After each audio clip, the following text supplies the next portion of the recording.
আব্বার দ্বিতীয় স্ত্রী যখন অন্দরমহলে প্রবেশ করছিল, তখন আম্মা মৃত্যু যন্ত্রণায় ছটফট করছিল। বধূ সাজে সজ্জিত মহিলাটি অন্তর্মহলে ঢুকে যখন আনন্দের হাসি মুখ স্ত্রী প্রাণে ফুটিয়ে তুলেছিলেন, তখন আম্মা চিরনিদ্রায় চলে গেল। নতুন বধূবরণ তাকে সাদরে বাড়ির অন্দরমহলে সবাই গ্রহণ করে যখন আম্মার খোঁজ করছিল, তখন আম্মা আমাদের ছেড়ে বহু দূরে পাড়ি জমিয়েছে। রাজবাড়ির অন্দরমহলে চিৎকার চেঁচামেচি শোরগোল শুরু হলো আম্মাকে খুঁজে না পেয়ে। আম্মাকে খুঁজতে তার কক্ষে চলে গেল কয়েকজন দাসী। কক্ষের সামনে দাঁড়িয়ে অনবরত ডেকে চলেছিল আম্মাকে, কিন্তু আম্মার কোনো সাড়া শব্দ পাওয়া যায়নি। এক সময় দাদি জানকে খবর পাঠানো হলে তিনি কক্ষের দরজা ভাঙার অনুমতি দিলেন। অনুমতি পেয়ে কিছু প্রহরী দরজা ভেঙে ভিতরে প্রবেশ করলো। ভেতরে গিয়ে সবাই হতভম্ব। সেখানে আম্মার ঝুলন্ত মৃতদেহ পড়ে রয়েছে। জনে জনে আম্মার মৃত্যুর খবর ছড়িয়ে পড়ল। আব্বা এসে আম্মার মৃতদেহের সামনে বসে রইলেন। পলকহীন চোখে আম্মার মুখশ্রীর দিকে তাকিয়ে রইলেন। প্রহরী থেকে শুরু করে সবাই কান্নায় ভেঙে পড়ল। আব্বা কিছুক্ষণ পূর্বে বিবাহ করে নিয়ে আসা নতুন স্ত্রীও কান্না করছিলেন। শুধু কান্না করলেন না দাদিজান, তবে তিনি নিশ্চুপ, কারোর সাথে কোনো কথা বলছেন না। আম্মার মৃতদেহ নিয়ে যাওয়া হলো। বোনকে কোলে নিয়ে কক্ষে বসেছিলাম, তখনই দ্বিতীয় আম্মা কক্ষে প্রবেশ করলেন। সাথে দুজন দাসী ছিল। তাদের মধ্যে একজন বলল, রাজকন্যা, বলো। নতুন রানী আপনাদের সাথে গল্প করতে এসেছেন। আপনারা গল্প করুন, আমরা বাহিরে রইলাম। কোনো প্রয়োজন পড়লে ডাকবেন। দাসীরা চলে গেল। নতুন আম্মা বলল, কি নাম তোমার? প্রয়োজন নেই জানার। তুমি কি আমার উপর রাগ করেছ? আমি তার দিকে তাকালাম। আম্মার মতো শ্যামলা গড়ন নয়, সুন্দর। হঠাৎ মনে প্রশ্ন জাগলো, তাই জিজ্ঞেস করলাম, সৌন্দর্য দিয়ে বশীভূত করেছেন আব্বাজানকে? আপনার রূপে মুগ্ধ হয়েই কি আম্মাকে ভুলে গেল? নতুন আম্মা শান্ত কণ্ঠে বললেন, তুমি ভুল ভাবছ। আমাকে তোমার আব্বা নয়, আম্মা পছন্দ করেছেন।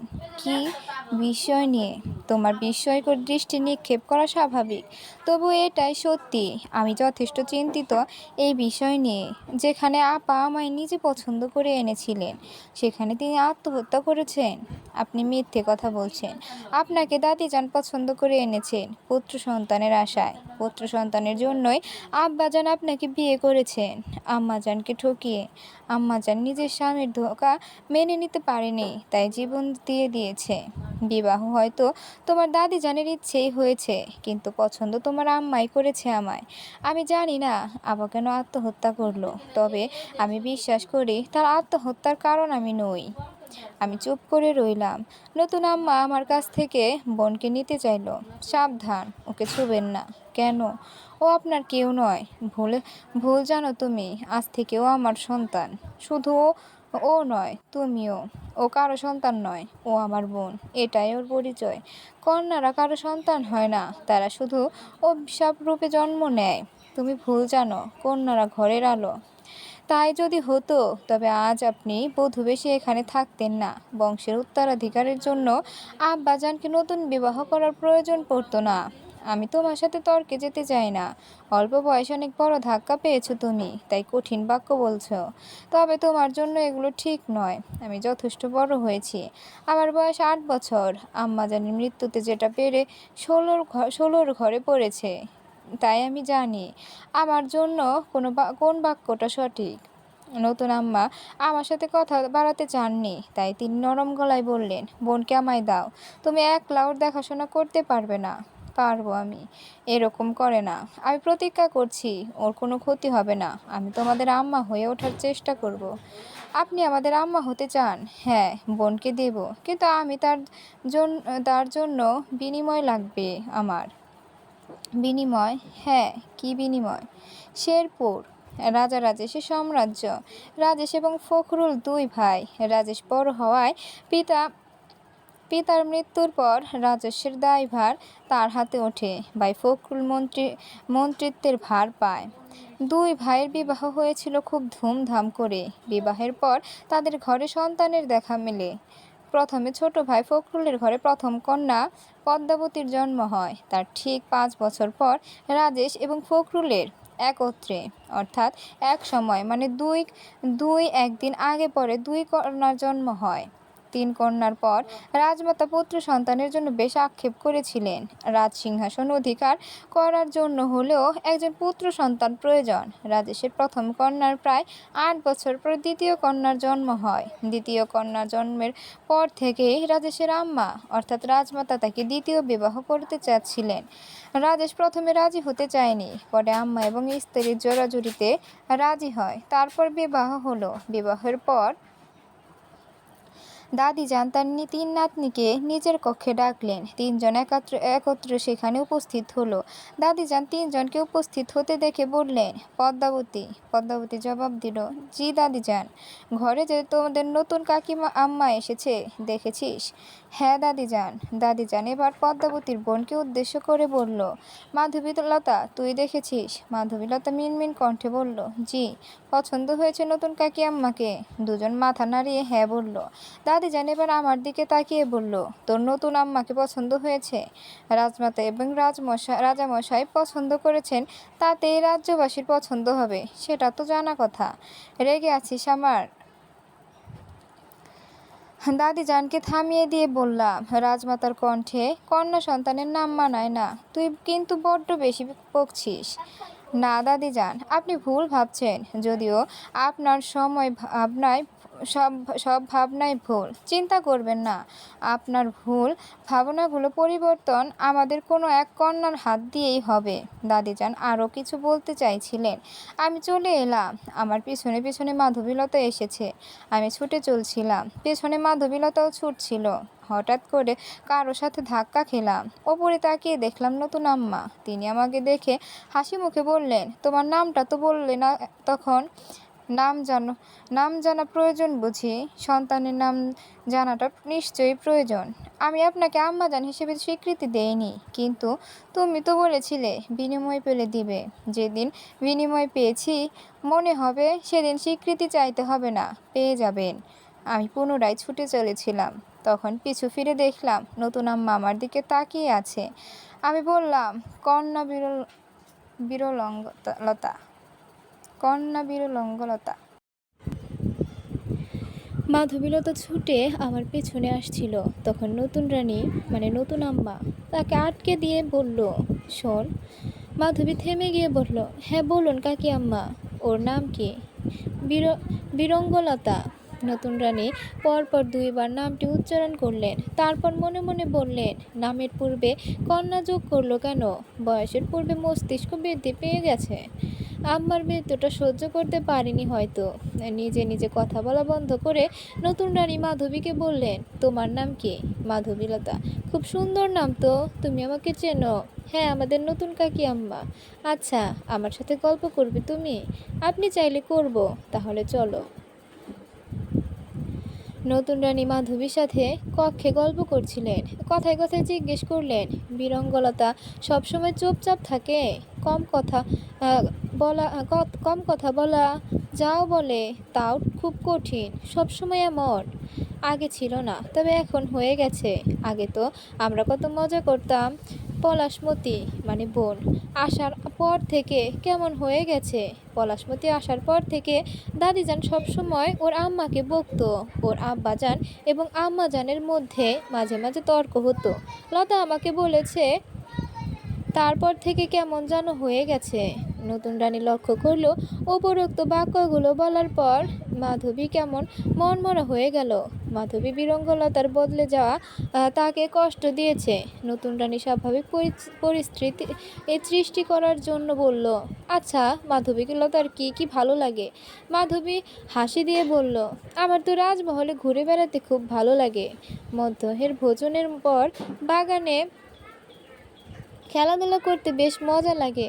তাই হ্যাঁ, এবার আমি যাই, আমার লতার সাথে কথা আছে। আচ্ছা যাও। মাধবী চলে যাওয়ার পূর্বে বলল, আর হ্যাঁ, সবাই আমাকে মাধবী এবং বিরঙ্গলতাকে লতা বলে ডাকে। নতুন রানী মাধবীর বলার ভঙ্গি দেখে হেসে দিল। মাধবী ছুটে চলে গেল। মাধবী চলে যাওয়ার পর নতুন রানী পলাশমতির খাবার তৈরি করতে চলে গেল। আজ থেকে বড় রানীর সব দায়িত্ব তাকে পালন করতে হবে। তাছাড়া বিনিময়ের যে কথা তিনি দিয়েছেন তাও রাখতে হবে। লতা তার আম্মার পরিচয় জানে, তাই তার দিক থেকে তাকে আম্মার স্থানে মেনে নিতে হয়তো কষ্ট হবে, কিন্তু বিনিময় দিতে পারলে পলাশমতি তার নিজের সন্তানের মতো সারা জীবন থাকবে। লতা বাগানে বসেছিল। মাধবী এসে লতার পাশে বসলো। লতা বিষণ্ণ মনে আকাশের দিকে তাকিয়েছিল। মাধবী বলল, কাকি আম্মার কথা মনে পড়ছে? কেন চলে গেল আম্মাজান? আমাদের কথা ভাবলো না, শুধু তাদের কথা ভাবলো যারা তাকে যন্ত্রণা দিয়েছে, তাদের কথা ভেবে চলে গেল কেন? মাধবী নীরব রইল। উক্ত কথার জবাব যে তার নেই। তার মাধবী বলল, ভবিষ্যৎ রাজা না থাকলে আমাদের রাজ্য যে ধ্বংস হয়ে যাবে।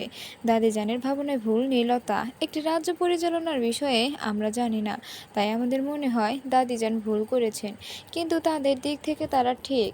আম্মাজান বলেছে রাজ্যের জন্য চিন্তা করা একজন রাজা এবং রাজমাতার দায়িত্ব, তাই তারা এসব করেছে। তুই তাদের ওপর অভিমান করে থাকিস না। কাকি আম্মার হয়তো থাকার ছিল না, তাই চলে গেল। তুই একটু দাদিজানের সিদ্ধান্ত নিয়ে ভাব। আমাদের রাজ্যে যা হবে ভালো হবে তাই তো তারা ভাববে। রাজ্যের কথা রাজ্যের ভালো কন্যা দিয়ে হয় না? মাধবী প্রশ্নবোধক চিহ্ন দিয়ে লতার দিকে তাকিয়ে রইল, অর্থাৎ সে তার কথা বুঝতে পারেনি। লতা বলল, কন্যারা রাজ্যের দায়ভার নিতে পারে না। মাধবী বলল, তা আমি জানি না। সবাই তো বলে পুত্ররা রাজসিংহাসনে বসার যোগ্য। রাজমাতার কক্ষে প্রবেশ করলো তার বড় পুত্র, অর্থাৎ রাজ্যের রাজা। পুত্র হিসেবে প্রবেশ ঘটেছে তার। রাজমাতা বললেন, কিছু বলবে? হ্যাঁ মাতা, আমার আপনার সাথে গুরুত্বপূর্ণ কথা ছিল। বলো মাতা, বড় রানীর সাথে কি ঘটেছে? রাজমাতা বিস্ময়কর দৃষ্টি নিয়ে তাকিয়ে রইল।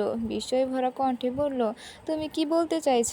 পরিষ্কার করে বলো মাতা। অন্য কেউ না জানলেও আপনি জানেন, আমি দ্বিতীয় বিবাহ এবং এক এবং একমাত্র বড় রানীর প্রতিজ্ঞার জন্য করেছি। বড় রানী নিজে যেখানে আমাকে দ্বিতীয় বিবাহ করার জন্য বাধ্য করেছেন, সেখানে তিনি আমার দ্বিতীয় বিবাহে আঘাতপ্রাপ্ত হয়ে আত্মহত্যা করেছেন। এটা কোনো মতে সত্যি হতে পারে না মাতা, এটা সত্যি নয়। রাজমাতা কিছুটা ভড়কে গেলেন। তার মনে যে প্রশ্নখানার উদয় হয়নি তেমন নয়, এই প্রশ্নটি তিনি অনেকক্ষণ পূর্বে ভেবেছেন। নিজেকে শক্ত রেখে তিনি বললেন, কক্ষের দরজা ভেতর থেকে বন্ধ ছিল, সেখানে অন্য কেউ উপস্থিত ছিল না, অর্থাৎ বড় রানী নিজ ইচ্ছায় জীবন দিয়েছেন। এখানে মৃত্যুর কারণ যাই থাকুক, মৃত্যুটা আত্মহত্যা। আত্মহত্যা করার মতো দুর্বল বড় রানী ছিল না মাতা। কক্ষের দরজা বন্ধ ছিল বলে আমি ঠিকভাবে কিছু ভাবতে পারছি না, তবে আমি বিশ্বাস করি না বড় রানী আত্মহত্যা করেছে। বড় রানী এতটা দুর্বল নয় মাতা। সেক্ষেত্রে নিজ দিক দিয়ে সর্বোচ্চ চেষ্টা করো। বন্ধ দরজার ভেতরের তথ্য খুঁজে বের করার দেখো কোনো লাভ হয় কি না। তা আমি অবশ্যই দেখব। আমি কিছু জানলে অবশ্যই আপনাকে জানাবন মাতা। আপনি কিছু জানলে অবশ্যই আমাকে জানাবেন মাতা, এটা আমার অনুরোধ রইল। নিশ্চয়, আমিও চাই কোনো সত্যি আড়ালে ঘটে থাকলে তা সামনে আসুক। রাজমাতার সঙ্গে কথোপকথন শেষ করে রাজা নিজের কক্ষে প্রবেশ করলেন। সেখানে নতুন রানী পলাশমতিকে ঘুম পাড়াচ্ছিল। রাজা কক্ষে প্রবেশ করতে রানী বলল, আপনার কিছু লাগবে? আমি ক্লান্ত, বিশ্রামের প্রয়োজন। কক্ষের বাতিটা নিভিয়ে দাও। বাক্যটি বলে পালঙ্কে গায়ে এলিয়ে দিলেন তিনি। নতুন রানী কিছুটা মন কষ্ট পেল। যতই হোক, তাদের বিবাহের প্রথম দিন বলে কথা। মনের ভিতরে আশা বীজ আপনা আপনি বপন হয়ে যায়, না চাইতো। তিনি বোধহয় রানীর মনের কথা পড়তে পারলেন, তাই বললেন, সময় লাগবে। বড় রানী আমার প্রথম ভালোবাসা। আমি জানি না কেন চলে গেল সে। চলে গেল মনের মধ্যে থেকে যাবে। আর হ্যাঁ মাতা, আপনাকে যে জন্য রাজমহলের রানী করে নিয়ে এসেছেন, সে আশা ভুলে যান। আমি মাতার মতো পুত্রে বিশ্বাসী নই। সঠিক শিক্ষায় গড়ে তুললে আমার কন্যা বীরঙ্গলতা এই রাজ্যে সিংহাসনে বসার যোগ্যতা অর্জন করবে, আর আমি সেটাই চাই। নতুন রানী সাহস করে বললেন, সে তো আপনার উপর রুষ্ট মহারাজ, আপনি চাইলে কি তাকে গড়ে তুলতে পারবেন? পিতামাতার মনোমালিন্য দেখছে সে, মাতার চোখের অশ্রুকণা দেখেছে, মাতার মৃতদেহ দেখেছে। তার রেগে থাকার যথেষ্ট কারণ রয়েছে। পদ্মঘরের আড়ালের গল্পটা তার জানা নেই, শুধু বাহিরের প্রকাশ পাওয়াটুকু সে জেনেছে। সে যেদিন ভিতরের গল্প জানবে, সেদিন রাগ আপন মনে চলে যাবে। আর রইল তাকে গড়ে তোলার কথা, সেটা না হয় বাকি থাক। বাক্য সমাপ্ত করে আঁখি যুগল বন্ধ করলেন তিনি। নতুন রানী বেশ ভাবনায় পড়লেন। ঘরের আড়ালের গল্প বলতে রাজা কি বোঝালেন? সময় এগিয়ে যায়, বড় রানীর মৃত্যু শোক কাটিয়ে উঠেছে সবাই। নতুন রানীকে ধীরে ধীরে সবাই মেনে নিয়েছে। নতুন রানী তার উত্তম ব্যবহারের দ্বারা সবার হৃদয় জয় করে নিয়েছে। পলাশমতি 5 বছরে পদার্পণ করলো। সে নতুন রানীকে আম্মাজান হিসেবে চেনে। তার কাছে সত্যটা প্রকাশ পায়নি। নতুন রানীর সন্তানের মতো আদর স্নেহ ভালোবাসা দিয়ে তার সত্যিকারের আম্মা হয়ে উঠেছে। সবাই নতুন রানীকে তার স্থানে যথাযথ মর্যাদা দিলেও কোথাও একটা আক্ষেপ রয়ে গেছে। তার আক্ষেপটা বোধহয় বীরঙ্গলতাকে নিয়ে। সে বোধহয় কোনোদিন নতুন রানীকে আম্মা সম্বোধন করবে না। সবসময় নতুন রানীর থেকে দূরত্ব বজায় রাখে। তবে পলাশমতির সাথে বেশ ভাব রয়েছে তার। রাজকন্যা হিসেবে বীরঙ্গলতার খ্যাতি ছড়িয়ে পড়েছে। যেমন বিদ্যা জ্ঞান, তেমন অস্ত্র শিক্ষায় পারদর্শী হয়ে উঠেছে এতদিন। লতার পাশাপাশি মাধবী অস্ত্রবিদ্যায় পারদর্শিতা অর্জন করেছে। বাকি রইল শুধু পদ্মাবতী। পদ্মা শুধু আত্মরক্ষার জন্য যতটা প্রয়োজন ততটাই শিক্ষা নিয়েছে। রাজ্যে এবার পদ্মাবতীর বিবাহ নিয়ে কথা উঠেছে। সুযোগ্য পাত্র দেখা শুরু হয়ে গেছে। সুযোগ্য পাত্র পেলে মন্ত্রী তার কন্যাকে বিবাহ দেবেন বলে রাজ্যে ঘোষণা দেওয়া হয়ে গেছে। দূর দূরান্ত থেকে সেনাপতি, মন্ত্রী পুত্রদের আগমন ঘটেছে রাজ্যে। মন্ত্রী বেশ মনোক্ষম হলেন, কেননা কোনো রাজপুত্রের আগমন ঘটেনি। পিতা মন্ত্রী বলে কন্যার জন্য রাজপুত্র দাবি করাটা বেশ অন্যায় হয়ে গেল তার জন্য। এজন্য তার মন বেশ খারাপ। মনে হিংসার জাগরণ ঘটেছে। বারবার একটা উক্তি উচ্চারিত হচ্ছে, আমি বড় সন্তান হলে আজ এই রাজ্যের রাজা আমি থাকতাম। আমার মেয়ে হতো রাজকন্যা। ছোট বলে সব কিছু থেকে বঞ্চিত হয়েছি আমি। রাজ্যে খুশির বন্যা বয়ে চলেছে। অনেক প্রতীক্ষার পর মন্ত্রীকন্যার জন্য একজন রাজপুত্রের সন্ধান পাওয়া গেল। রাজপুত্রের সন্ধান অবশ্য মন্ত্রী নিজে নিয়ে এসেছেন।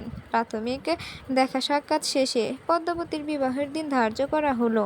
এর মাঝে নতুন রানী বেশ অসুস্থ হয়ে পড়লেন। হাকিম পরীক্ষা করে জানালেন, চিন্তার কোনো কারণ নেই। সুখবর শুনে সবাই খুব খুশি হলেন। রাজমাতা খুশিতে মহলে সবার জন্য ভোজনের ব্যবস্থা করতে বললেন। রাজমাতা ধরেই নিলেন এবার রাজ্যে রাজপুত্রের আগমন ঘটতে চলেছে। সকলের খুশির মধ্যে রানীর মুখে বিষণ্ণতা দেখা দিল। মন্ত্রী স্ত্রী বিষয়টি লক্ষ্য করে বললেন, রানী সাহেবা, আপনি বিষণ্ণ কেন? নতুন রানী বললেন, আপা, আপনাকে কতবার বলবো আমাকে রানী বলে সম্বোধন করবেন না। আপনি আমাদের রাজ্যের রানী। আপনাকে অন্য নামে সম্বোধন করা সাজে না। কেন সাজে না? আমি আপনাকে আব্বা বলে সম্বোধন করেছি, তবে আপনি কেন নন? তাছাড়া আমি শুনেছি বড় রানীকে আপনি আপা বলে সম্বোধন করতেন।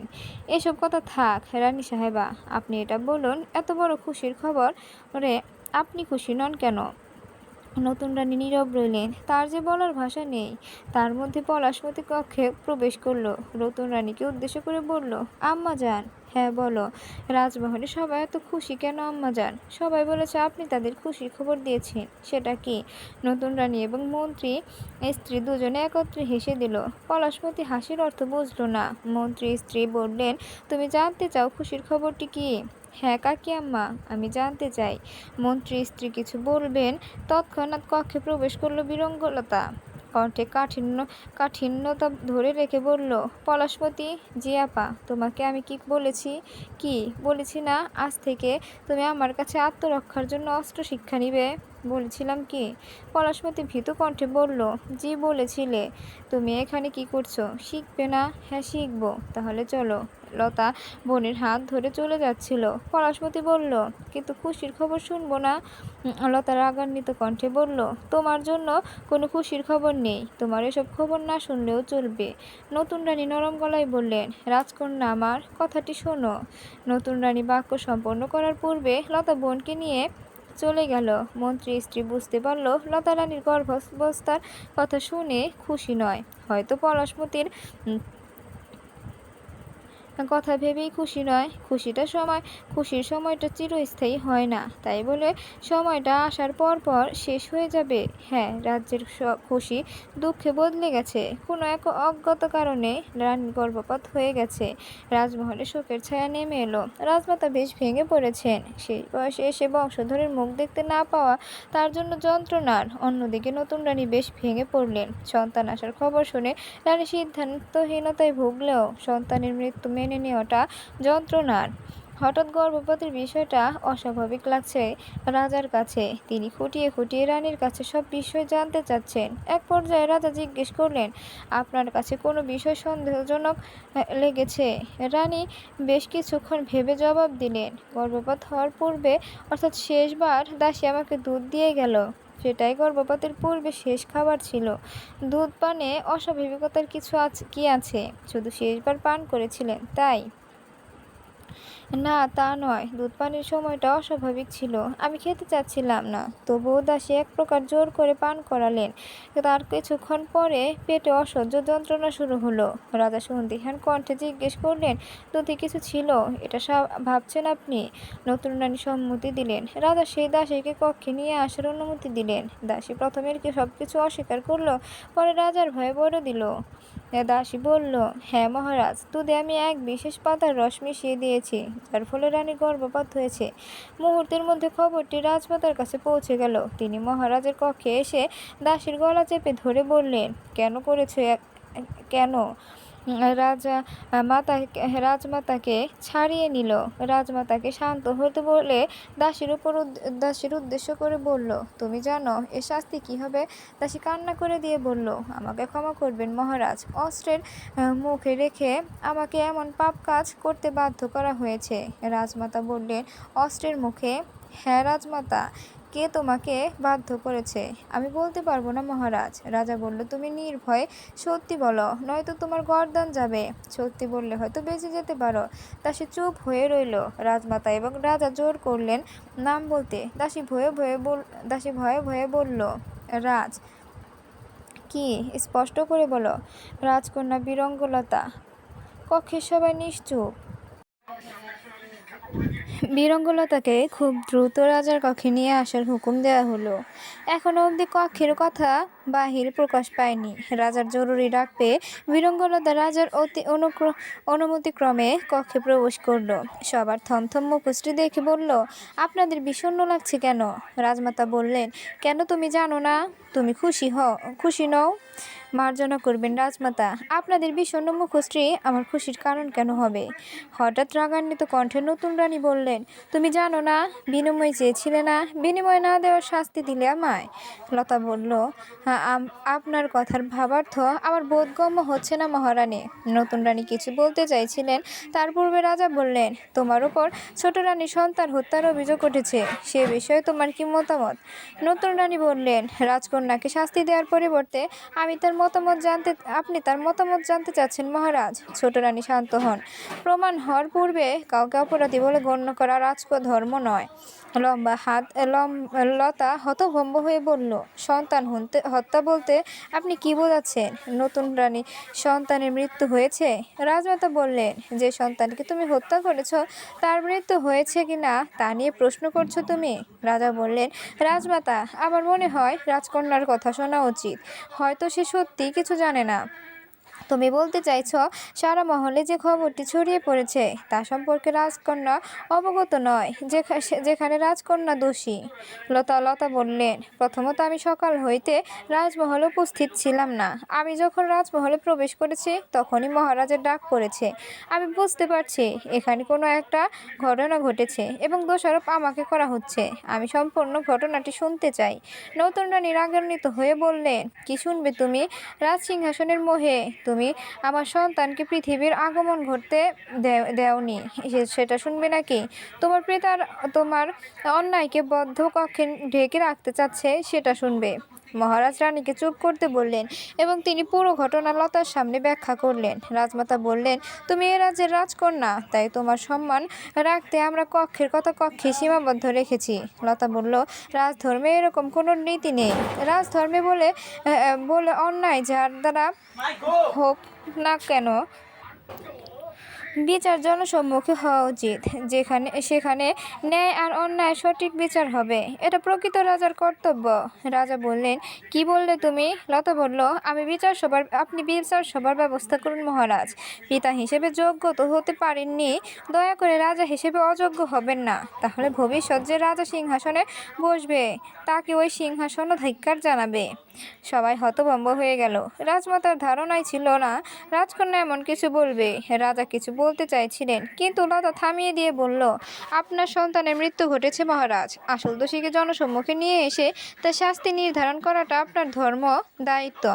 অন্যায়কারী যেই হোক না কেন বিচার রাজ দরবারেই হবে।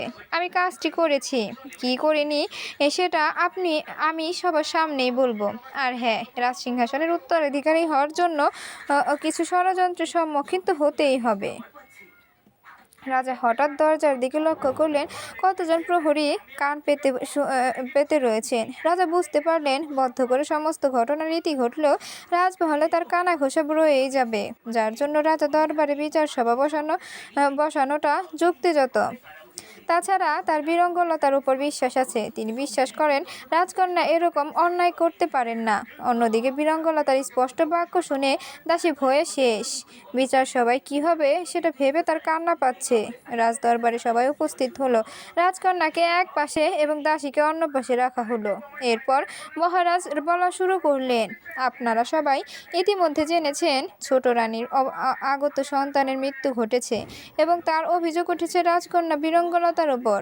আমরা সেই অভিযোগের সত্যতা দেখতে এবং দোষীকে শাস্তি দিতে এই বিচার সভার আয়োজন করেছি। আশা করি সবাই বিচার কার্যের শৃঙ্খলা বজায় রাখবেন। এরপর মহারাজ দাসীকে নিয়ে উদ্দেশ্য করে বললেন, তুমি কি জানো তা সবার সামনে বলো। দাসী নিজেকে স্বাভাবিক রাখার চেষ্টা করে বলল, রাজকন্যা আমার গলায় অস্ত্র ধরে আমাকে রানী সাহেবের গর্ভপাত করানোর জন্য গাছের পাতার রস দিতে বলেছিল। আমি দুধের সাথে মিশিয়ে সেই রস রানী সাহেবাকে খাইয়ে দিয়েছি। মহারাজ বললেন, রাজমাতা, আপনার এই অভিযোগ সম্পর্কে যা মতামত তা আমাদের জানান। রাজমাতা বললেন, সবাই জানে রাজকুমারের আগমনে আমি কতটা খুশি হয়েছিলাম। আমি জানি না অভিযোগ সত্যি কিনা, তবে সত্যি হলে রাজকন্যার দৃষ্টান্তমূলক শাস্তি হবে দাবি করছি। এবার মহারাজ নতুন রানীকে কিছু বলার জন্য বললেন। নতুন রানী বললেন, আমার মনে হয় না দাসী মিথ্যা বলেছে। কেন মনে হয় না? কারণ রাজকন্যা বিরঙ্গলতার সাথে আমার পূর্বে কিছু শর্ত হয়েছিল। তাছাড়া আমার সন্তানের আগমন বার্তা শুনে রাজকন্যার মুখে কালো আধার বয়ে গিয়েছিল। সেজন্য আমার মনে হয় রাজকন্যাই দোষী। কিসের শর্তের কথা বলছেন আপনি? রাজার সাথে সাথে বেশ কয়েকজন প্রশ্নটি করলেন। রানী বললেন, আমি প্রতিজ্ঞাবদ্ধ, তাই বলতে পারবো না। শুধু এতটুকু বলবো, আপনি আমার মতামত জানতে চেয়েছেন। আমার মতামত এটাই, আমার পুত্রের মৃত্যুর জন্য বিরঙ্গলতাই দায়ী। আমার পুত্রের আগমন ঘটলে রাজসিংহাসন তার হবে, এই ভয়ে রাজকন্যা পথভ্রষ্ট হয়েছে বলে আমার ধারণা। লতা বলল, মহারাজের অনুমতি পেলে আমি কিছু বলতে চাই। আমি জানি মহারাজ আমাকে সুযোগ দিতেন, কিন্তু সেই সুযোগ আসার পূর্বে আমি আমার সপক্ষে মতামত এবং জিজ্ঞাসাবাদের জন্য অনুমতি চাচ্ছি। মহারাজ বললেন, অনুমতি দেয়া হলো। লতা বলল, আমি জিজ্ঞাসাবাদের পূর্বে একটা কথা বলতে চাই। এতক্ষণ অবধি আমি বেশ মনোযোগ দিয়ে ভাবলাম, কিন্তু তবুও বুঝতে পারলাম না রানী সাহেবের যে পুত্র সন্তান হবে সেটা তারা পূর্বে থেকে কিভাবে জানলো। এটি কি তাদের বিশেষ কোনো ক্ষমতা? সবাই নিশ্চুপ। রাজমাতা বললেন, পুত্র হবে বলে ধারণা করা হয়েছে। লতা বলল, রাজমাতা, আপনার এবার নিজেকে পরিবর্তন করা উচিত। দ্বিতীয় বিবাহ করলে দ্বিতীয় স্ত্রী পুত্র সন্তান দিবে, এই ধারণা থেকে বেরিয়ে আসুন। সন্তান কন্যা হবে নাকি পুত্র সেটা আপনার পূর্বে জানার কথা নয়। তাছাড়া দ্বিতীয় স্ত্রী কন্যার জন্ম দিবে না এটা কোন পুস্তকে লেখা আছে? শুধুমাত্র নিজের অল্প বিদ্যার প্রয়োগ করে মানুষের মধ্যে ভুল তথ্য প্রদান করা বন্ধ করুন। সবশেষে নিজেকে পরিবর্তন করুন। রাজা বললেন, আমরা মূল বিষয় থেকে সরে যাচ্ছি। লতা বলল, না, আমরা মূল বিষয়ে আছি। রানীর ধারণা তার পুত্র সন্তান হবে এবং সেই সন্তান হবে এই রাজ্যের ভবিষ্যৎ রাজা। তাই আমি ঈর্ষায়িত হয়ে এই জঘন্যতম কাজ করেছি। তবে রানীর জানা উচিত, সিংহাসন পুত্র বা কন্যার উপর নির্ভর করে না, সেটা যোগ্যতার উপর নির্ভর করে। যে যোগ্যতার প্রমাণে এগিয়ে থাকবে রাজ সিংহাসন তার হবে। রাজমাতা তার শ্বশুরের আব্বা রাজত্বকাল থেকে দেখেছেন পুত্ররা রাজ সিংহাসন অধিকার করে। তাই তার ধারণা রাজ সিংহাসনে শুধু পুত্রদের অধিকার রয়েছে। কিন্তু তার ধারণা ভুল। তার সময়ে তিনি বা তার বংশের কোনো কন্যা এগিয়ে আসেননি বলে পুত্ররা রাজ সিংহাসন পেয়েছে। তখনকার সময়ে কন্যারা জীবন বলতে সংসারকে বুঝত, মানত। তাই এমনটা ঘটে এসেছে। কিন্তু রাজধর্মে কোথাও লেখা নেই পুত্র মানেই বিনা যোগ্যতায় সিংহাসনের দাবিদার হবে।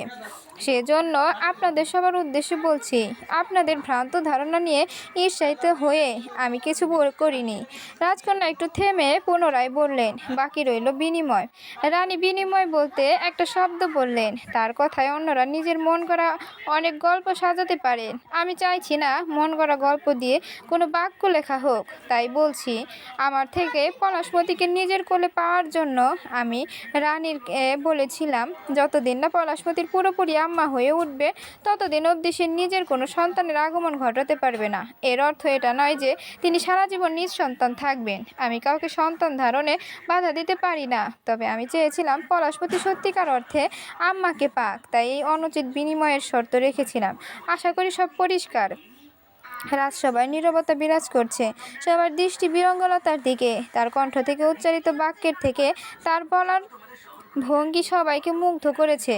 ভয়হীন চোখ, স্বাধীন কণ্ঠ। আর কি চায় একটা রাজ্য শাসনের জন্য? লতা এবার দাসীর উদ্দেশ্যে বলল, আমি আপনাকে ভয় দেখিয়ে ওই কাজটা করিয়েছি? দাসী ভীত কণ্ঠে বলল, হ্যাঁ। সত্যের ভাষা মিনমিনিয়ে হয় না, স্পষ্ট এবং জোরালো কণ্ঠে বলুন। দাসী চুপ। লতা পুনরায় বলল, আমি কখন আপনাকে ভয় দেখিয়েছিলাম? সময়টা কখন এবং কোথায়? জি, রাত্রে দ্বিপ্রহরের সময়। আর আমার কক্ষে। রাজা কিছু বলতে চাইছিল। লতা থামিয়ে দিয়ে বলল, মাফ করবেন মহারাজ, এখন শুধু আমার এবং দাসীর মধ্যে কথা হবে। আপনারা সবাই শুধু বিচার করবেন সত্য এবং মিথ্যা। সবাই চুপ। লতা বলল, আপনি তো দাসীদের কক্ষে থাকেন, তাই তো? হ্যাঁ। একা নিশ্চয়ই থাকেন না? না, রন্ধনশালার কয়েকজন মিলে থাকি। আমি কক্ষে প্রবেশ করলাম, তখন আপনি কি করছিলেন? আমি সবার সাথে নিদ্রায় ছিলাম। আপনাকে ঘুম থেকে ডেকে তুললাম, অস্ত্র ধরলাম, তাতে বাকিরা কেউ উঠে পড়েনি। দাসী হসকচিয়ে গিয়ে বলল, বাকিরা তো তখন কক্ষে ছিল না। কিছুক্ষণ পূর্বে আপনিই বললেন সবাই একসাথে নিদ্রায় ছিলেন। রাজসভায় এবার চাপা গর্জন শুরু হলো। দাসী ভয় পেয়ে চুপ করে রইলেন। লতা বলল, কি হলো? চুপ কেন? নিদ্রা থেকে উঠে সবাই কক্ষে থেকে বেরিয়ে কক্ষ ফাঁকা করলো কখন বলুন? দাসী ভয়ে ভয়ে বলল, আমি কিছু জানি না। দাসী মূলত বীরঙ্গলতার তীক্ষ্ণ দৃষ্টিতে ভয় পাচ্ছে। ভয় নিয়ে কিছু বলতে যাবে এমন সময় উড়ন্ত তীর এসে দাসীর বুকে বিঁধল। দাসী শেষ নিঃশ্বাস ত্যাগ করার পূর্বে বলল, রাজকন্যা কিছু করেনি। মৃত্যুর পূর্বে দাসীর বলা বাক্যটি বোধহয় তার সব কলঙ্ক মুছে দিয়েছে। অনেকে এমনটা ধারণা করছেন। রাজা দাসীর চিকিৎসার ব্যবস্থা করতে বললেন, যদি বেঁচে থাকে এই আশায়। অন্যদিকে লতা তীর যে দিক থেকে এসেছে সেদিকে ভালোভাবে লক্ষ্য করছিল। প্রহরীরা সব ছড়িয়ে ছিটিয়ে গেল। আসল দোষীকে খুঁজে বের করতে হবে, নয়তো রাজা এবং রাজকন্যার শত্রুদের শনাক্ত করা যাবে না।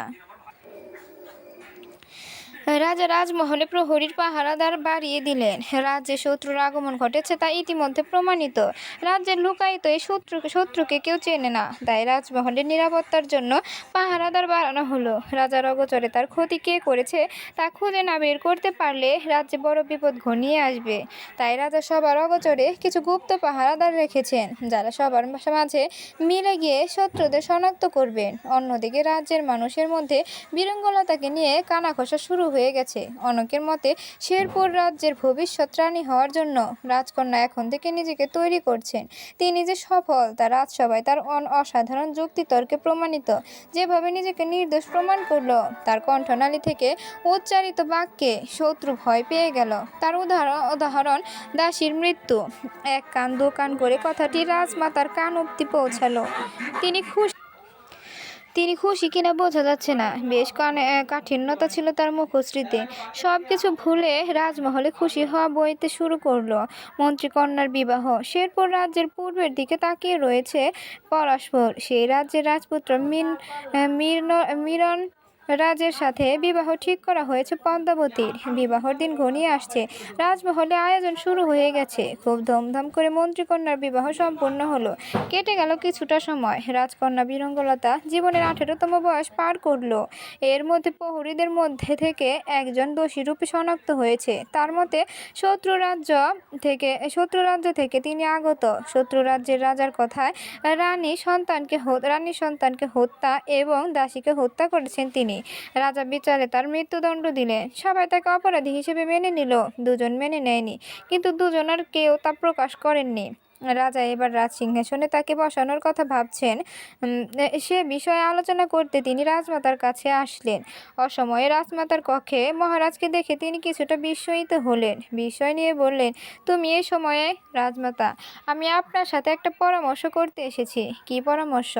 আপনি রাজ্যের রাজমাতা, তাই আপনার সিদ্ধান্তবিহীন আমি কোনো সিদ্ধান্ত চূড়ান্ত করতে পারি না। কিন্তু কি মহারাজ? থেমে গেলে কেন? আপনার পরামর্শবিহীন আমি একটা সিদ্ধান্ত নিয়েছি। আমি জানি আপনি আমার সিদ্ধান্তে খুশি হবেন না, তবে আমার পক্ষে আমার সিদ্ধান্ত বদলানো সম্ভব নয়। রাজমাতা বিষয়টা কিছুটা আন্দাজ করতে পারলেন। তিনি স্বাভাবিক কণ্ঠে বললেন, তুমি কি রাজকন্যাকে রাজসিংহাসন বসানোর সিদ্ধান্ত নিয়েছ? জি রাজমাতা। যে বয়সে রাজকন্যার বিবাহ নিয়ে ভাবা উচিত তোমার, সে সময়ে তুমি তাকে রাজত্ব সামলানো ভাবছ? রাজধর্মে কন্যাদের রাজত্ব সামলানোর কথা বলা আছে রাজমাতা। আপনি নিশ্চয়ই ভুলে যাননি পূর্বের ঘটনাবলী। আমি কিছুই ভুলিনি মহারাজ। আমি তোমার সিদ্ধান্তে বাধা প্রদান করতে চাইছি না। তবে কিছুটা সময় নাও মহারাজ। আমি যেদিন বুঝবো রাজকন্যা রাজসিংহাসনে বসার যোগ্য, সেদিন আমি নিজে তার মাথায় রাজমুকুট পরিধান করব।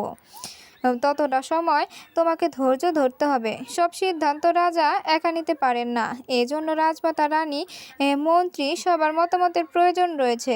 সব কিছু ভেবে রাজা রাজমাতার কথায় সম্মতি জানালেন। এক যুবক তলোয়ার অন্য এক যুবকের গলায় ধরে আছে। হঠাৎ দ্বিতীয় একটি তলোয়ার এসে যুবকের হাতের তলোয়ারকে বাধা প্রদান করলো। যুবক বাধা পেয়ে তলোয়ার হাতের ব্যক্তিকে দেখতে পেয়ে ঘুরে তাকালো। শ্যামল বরণ মায়াবী চোখ এক রমণী দাঁড়িয়ে আছে যুবকের সামনে। মায়াবী চোখের আড়ালে শ্যামলা গরণ লুকাতে চাচ্ছে বলে মনে হচ্ছে যুবকের। মায়াবী চোখের পাশাপাশি মুখশ্রী জুড়ে থাকা হাসিও শ্যামলা গরণকে আড়াল করার চেষ্টা করছ। হয়তো তারা সফল। তাই তো যুবকের মনে বলে উঠল, অপূর্ব। রমণীর কণ্ঠের ঝাঁজে যুবকের হুঁশ ফিরল। রমণী বলল, লড়াই নৈতিকতার সাথে হওয়া উচিত। যুবক নিজেকে স্বাভাবিক করে বলল, কে তুমি? আমাকে নৈতিকতা শিখাতে এসেছো? নৈতিকতার সাথে ব্যবহারের মাধুর্যতার অভাব রয়েছে আপনার মধ্যে। কি বললে? অপরিচিতদের সাথে আপনি বলে সম্বোধন করতে হয়। সঠিক ব্যবহার প্রয়োগ করে তারপর প্রশ্ন করুন। যুবক রাগান্বিত কণ্ঠে বলল, তুমি আমার ব্যবহারকে ভুল বলছো? পুনরায় একই ভুল? থাক, মার্জনা করলাম। তুমি কে আমাকে মার্জনা করার? তুমি জানো আমি কে? সে আপনি যেই হন। অস্ত্র হাতে অস্ত্রহীন মানুষকে বীরত্ব দেখানো কারো অনৈতিকতা হতে পারে না। মানে এই যে আপনি তার দিকে অস্ত্র তুললেন, এটা সঠিক নয়। তুমি আমাকে সঠিক বিষয় শিখাচ্ছ, কিন্তু তুমি তো নিজেই ভুল। আমি ভুল? হ্যাঁ। কোনো ঘটনায় ঢুকতে হলে তার পূর্বের ঘটনা সম্পর্কে জেনে নিতে হয়। অর্ধজ্ঞান নিশ্চয়ই তোমার বিচারে সঠিক নয়। কে বলেছে আপনাকে আমি পূর্বের ঘটনা সম্পর্কে অবগত নয়? যদি অবগত হও তবে আমাকে ভুল বলতে না। আমি অবগত, তবুও আপনি ভুল। কিভাবে? আমি মানছি সে আপনাকে বিকৃত ভাষায় বিদ্রূপ করেছে, আপনার যোগ্যতা নিয়ে প্রশ্ন তুলেছে। আপনাদের তর্ক যুদ্ধে পরিণত হয়েছে, কিন্তু যুদ্ধের নীতি এটা বলে মানে না যে একজনের হাতে অস্ত্র থাকবে অন্যজনের হাতে অস্ত্র থাকবে না। এটা যুদ্ধের নৈতিকতা নয়। তার অস্ত্র না নিয়ে আসাটা আমার ভুল নয়, নিরস্ত্রকে আঘাত করাটা তো ভুল। এই তুমি চুপ করো তো। তুমি যদি জানতে আমি কে, তবে আমার সাথে তর্ক করতে না। তাই তো বলুন আপনি কে? আমি এই রাজ্যের সেনাপতি পুত্র মেঘরাজ, ভবিষ্যতের রাজাও বটে। ভবিষ্যৎ রাজা? হ্যাঁ, রাজকন্যার ভবিষ্যৎ বর হিসাবে আমি ভবিষ্যৎ রাজাও বটে। লতা বিস্ময় নিয়ে যুবকটির দিকে তাকালো। প্রথম যুবকটিকে লক্ষ্য করলো। বেশ বলিষ্ঠ বটে, সাথে সুন্দর। লতার গায়ের গড়নের সাথে মেলালে শ্যামলা গড়ন কালোতে রূপ নেবে। বিস্ময় ভাব কাটিয়ে লতা বলল, কোন রাজকন্যার বর আপনি? যুবকটি এবার নিজের আঁখি যুগল বন্ধ করলো। তারপর বলল, আমার হৃদয়ের রানী বীরঙ্গলতা। লতা মুচকি হেসে বলল, রাজকন্যাকে কখনো দেখেছেন? না, তবে আমার মনে তার ছবি সযত্নে এঁকেছি আমি, সেই ছোটবেলায়। মেঘরাজ যাকে অস্ত্র ধরেছিল সেই যুবকটি বলল, আপনি ওর কথা কর্ণপাত করবেন না, পাগল। ওর পাগলামি দেখতে দেখতে বড় হলাম, আজ তো পাগলামির জন্য আমাকে মেরে ফেলছিল। লতা পূর্বের থেকে দ্বিগুণ বিস্ময়িত হলো। লতা তাদের তর্ক দেখছিল। যুবকটি মেঘরাজকে বিদ্রূপ করছিল, সাথে কিছু কটু বাক্য ব্যবহার করেছে, কিন্তু তর্কের মূল বিষয় যে সে তা বুঝতে পারেনি। যুবকটি পুনরায় বলল, ও দিবা স্বপ্ন দেখছে। মেঘরাজ রাগান্বিত হয়ে বলল, তুই আবার ঝুট বকছিস? এটাই সত্যি, রাজকন্যা তোর মতো সেনাপতি পুত্রকে বিবাহ করার জন্য অপেক্ষা করছে। তুই? মেঘরাজ বাক্য সম্পূর্ণ করার পূর্বে যুবকটি ছুটে পালালো। মেঘরাজ তাকে ধরার জন্য পিছু নিল। লতা সেখানে দাঁড়িয়ে তাদের ছুটে যাওয়া দেখছে। পেছন থেকে মাধবী বলল, তুই এতটা কখন আসলি? লতা মাধবীর দিকে ঘুরে তাকালো। রাজ্য ঘোরার উদ্দেশ্যে বেরিয়েছি, তাই ঘুরছিলাম, তাতে ভুল কি হলো? ভুল হয়নি, কিন্তু তুই আমাকে রেখে আসলি কেন? লক্ষ্য করিনি। কি তুই পিছনে পড়ে গেছিলি? মাধবী মজার ছলে বলল, কাকে দেখে আমার কথা ভুলে গেলি? লতা চমকে উঠল, মাথা নাড়িয়ে বোঝালো, কাউকে না। মাধবী এবং লতা এগিয়ে চলল। রাজ্য ঘুরে বেড়ানোর ছলে সকলের খোঁজ খবর নেওয়া তাদের কাজ। এটা তারা বেশ কিছুদিন ধরে করে চলছে। মাধবীলতা মাঝে মাঝে মনে হয় সে রানীর সাথে ঘুরছে, তার সেনাপতি হয়ে। একজন ভালো রানীর দায়িত্বই তো রাজ্যের সকলের খোঁজ খবর নেওয়া। হঠাৎ করে লতা এক বাড়ির সামনে এসে দাঁড়ালো। মাধবী জিজ্ঞাসা দৃষ্টিতে তার দিকে তাকিয়ে রইল। লতা ইশারা ঘরের ভেতরের ব্যক্তিদের দৃষ্টি আকর্ষণ করার নির্দেশ দিল। মাধবী বাহিরে দাঁড়িয়ে বলল, ভেতরে কেউ আছেন? দরজায় বেশ কয়েকবার কড়া নাড়ালো। অন্যদিকে লতা ঘুরে পেছনে তাকালো। কিছু একটা দেখে মাধবীকে বলল, চল। মানে, পরে বলছি, আপাতত চল। মাধবীর হাত ধরে বেরিয়ে গেল। কিছুটা যেতেই মুখোশধারী কিছু লোক সামনে এসে পড়ল। সবার হাতে তলোয়ার। মাধবী এবং লতা একে অপরের দিকে তাকালো। দুজনে চোখে চোখে লড়াইয়ের সূচনা করে নিল। শুধু হলো যুদ্ধ। মাধবী এবং লতা তাদের জানা সমস্ত অস্ত্র বিস্তার প্রয়োগ করে শত্রুকে পরাজিত করল। রাজকন্যাদের কাছে পরাজিত হয়ে মুখোশধারী সবাই পালিয়ে যাচ্ছিল। লতা তাদের পিছু ছুটল। হাতের অস্ত্র ফেলে মাটি থেকে একটি লাঠি তুলে নিয়ে একজনকে লক্ষ্য করে তার দু পায়ের মধ্যে ফেলল। লোকটি মাটিতে পড়ে গেল। সাথে সাথে গিয়ে লতা তাকে ধরল। পেছনে মাধবীও চলে এলো। লতা তার মুখ থেকে কাপড় ফেলে দিল। রাজ্যের মধ্যে কেউ হবে বলে ধারণা করলো লতা। মাধবী বলল, আমাদের আঘাত করেছিল কেন? কেন আমাদের মারতে চাইছ? লোকটি বলল, আমাকে ক্ষমা করে দিন, আমি লোভে পড়ে এসেছি।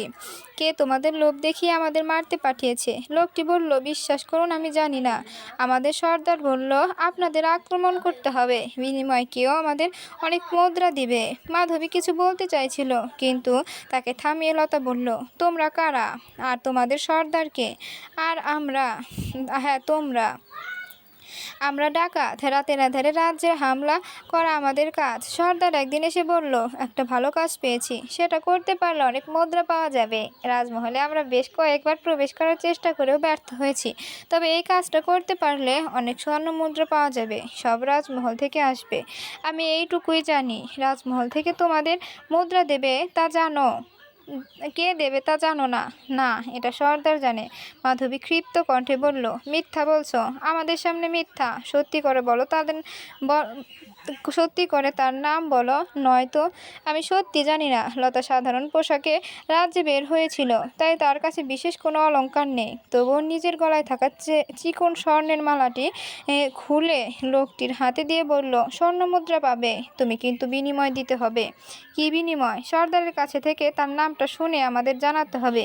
বিনিময়ে তুমি স্বর্ণমুদ্রার পাশাপাশি রাজবাড়িতেও কাজ পাবে। এবার তুমি ঠিক করো, পাপ করে সারা জীবন অতিবাহিত করবে, নাকি ভালো কাজের বিনিময়ে পাপ থেকে বেরিয়ে আসবে। লোকটি অনেক ভেবে বলল, আমার প্রাণ সংশয় হবে না। এর নিশ্চয়তা দিলে আমি রাজি। হবে না, এটা রাজকন্যা বীরঙ্গলতার প্রতিশ্রুতি। তোমার সাথে কোনো দুর্ঘটনা ঘটবে না। তুমি শুধু আমার কথা মতো কৌশলে কাজটা করো। লোকটি রাজি হয়ে চলে গেল। লতা বলল, আমি তোকে বলেছিলাম শত্রু ঘরে রয়েছে। আমরা যাকে শত্রু ভেবে মৃত্যুদণ্ড দিয়েছি সে আসলে অপরাধী ছিল না। মাধবী সম্মতি জানালো। লতা তাকে নিয়ে পুনরায় সেই বাড়ির সামনে গিয়ে দাঁড়ালো, কিন্তু তাদের হতাশ করে দিয়ে দরজায় তালা ঝুলছিল। কিছুক্ষণ পূর্ব অবধি ঘরটার ভিতর থেকে বন্ধ ছিল, সেটা এখন বাহির থেকে বন্ধ। লতা হতাশ গলায় বলল, শত্রু আমার লক্ষ্যে পৌঁছানোর পূর্বে তার নিশানা বদলে নিচ্ছে।